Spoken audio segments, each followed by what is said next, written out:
Assalamualaikum warahmatullahi wabarakatuh. Di video kali ini saya akan membahas mengenai analisis kesalahan dalam penggunaan bahasa Indonesia pada spanduk, poster, dan baliho yang tidak sesuai dengan kaidah EYD, yang menjadi salah satu topik dalam pembelajaran mata kuliah bahasa Indonesia.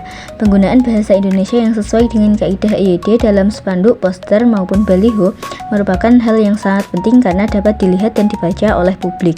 Sebelum memasuki materi, perkenalkan, nama saya Sofi Lailatus Sa'diyah dari kelas 2024C dengan NIM 24040274104 program studi S1 Pendidikan Geografi. Materi pertama yang akan saya bahas dalam video ini yaitu pengertian EYD. Mungkin dari kalian sudah banyak yang tidak asing dengan istilah EYD. Apa itu EYD? EYD merupakan kepanjangan dari ejaan yang disempurnakan, yaitu Pedoman Resmi Penulisan Bahasa Indonesia yang pertama kali diberlakukan pada tahun 1972 untuk menggantikan ejaan Republik atau EYD Suwandi. Dalam perkembangannya, pada tahun 2015, EYD diperbarui menjadi PUEBI atau Pedoman Umum Ejaan Bahasa Indonesia. Fungsi utamanya adalah memberikan aturan baku dalam penulisan huruf, kata, tanda baca, dan penyerapan istilah asing agar bahasa Indonesia seragam dan mudah untuk difahami. Selanjutnya ada EYD edisi 5. Apa itu EYD edisi 5? EYD edisi 5 adalah pemutakhiran ejaan bahasa Indonesia yang disempurnakan yang diluncurkan pada tanggal 16 Agustus tahun 2022. Bertepatan dengan 50 tahun penetapan EYD sebelumnya. Edisi ini kembali menggunakan nama EYD yang lebih familiar bagi masyarakat daripada Pedoman Umum Ejaan Bahasa Indonesia atau PUEBI. EYD edisi 5 membuat penambahan kaidah baru, perubahan redaksi, penambahan atau pengurangan contoh, dan perubahan tata cara penyajian untuk membuat bahasa Indonesia lebih adaptif dan responsif. Berikut ini adalah contoh dari kesalahan penggunaan bahasa Indonesia yang tidak sesuai dengan kaidah EYD. Dapat dilihat pada gambar pertama. Kesalahan pertama yaitu kesalahannya ada pada kata fotokopi. Penulisan fotokopi yang benar yakni menggunakan huruf K bukan C dan tidak perlu dipisah. Kedua, kalimat hardcover skripsi garis miring tesis, garis miring disertasi seharusnya menggunakan tanda baca koma, bukan garis miring. Maka menjadi hardcover skripsi, tesis, disertasi, dan dicetak miring pada penulisan hardcover karena merupakan bahasa asing. Ketiga, pada kata ditunggu yang seharusnya penulisannya disambung, bukan dipisah.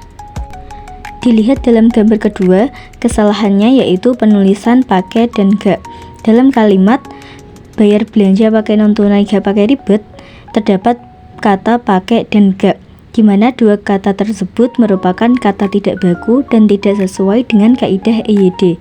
Analisis penulisan yang tepat sesuai dengan kaidah EYD yaitu pakai dan tidak. Maka kalimat tersebut menjadi bayar belanja pakai non tunai dan tidak pakai ribet. Dalam gambar ketiga, kesalahan terletak pada penulisan kata apotik. Kata apotik merupakan kata tidak baku. Penulisan yang sesuai dengan kaidah EYD edisi 5 yakni apotek. Kata apotek sendiri bukan dari bahasa Indonesia tetapi serapan dari bahasa Belanda yakni apotek. Dalam bahasa Indonesia, huruf TH menjadi T dan gabungan 2E menjadi 1. Maka penulisannya menjadi apotek menggunakan E bukan menggunakan I. Dalam gambar keempat, kesalahan terletak pada penulisan kata sambal. Analisisnya, kata sambal adalah bentuk tidak baku dari sambal. Kata sambal sering diucapkan dalam pengucapan bahasa Jawa, namun penulisan yang tepat tetap harus sesuai dengan kaidah EYD, yakni sambal, menggunakan huruf A bukan huruf E. Contoh terakhir penggunaan bahasa Indonesia yang sesuai dengan EYD dapat dilihat dalam gambar kelima. Kesalahan pertama terletak pada penulisan dan tanda baca Rp 55.500.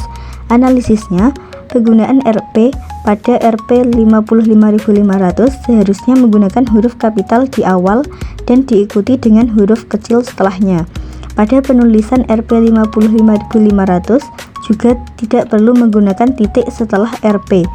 Maka penulisan yang benar sesuai kaidah EYD yakni R menggunakan huruf kapital, P menggunakan huruf kecil, 55.500 tanpa titik setelah Rp. Yang kedua, singkatan meter pada penulisan 250 m seharusnya menggunakan huruf kecil, maka yang benar yakni 250 m menggunakan huruf kecil. Dari contoh-contoh yang sudah saya bahas, dapat saya simpulkan bahwa kesalahan dalam penggunaan bahasa Indonesia pada spanduk, poster, maupun baliho masih sering terjadi. Hal ini menunjukkan pentingnya pemahaman dan penerapan kaidah EYD agar pesan yang disampaikan tidak hanya mudah dimengerti, tetapi juga terlihat lebih rapi dan formal di mata publik.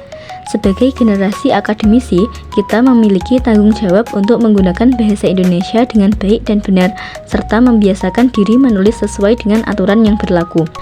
Demikian pembahasan mengenai analisis kesalahan penggunaan bahasa Indonesia pada spanduk, poster, dan baliho. Terima kasih dan semoga bermanfaat. Wassalamualaikum warahmatullahi wabarakatuh.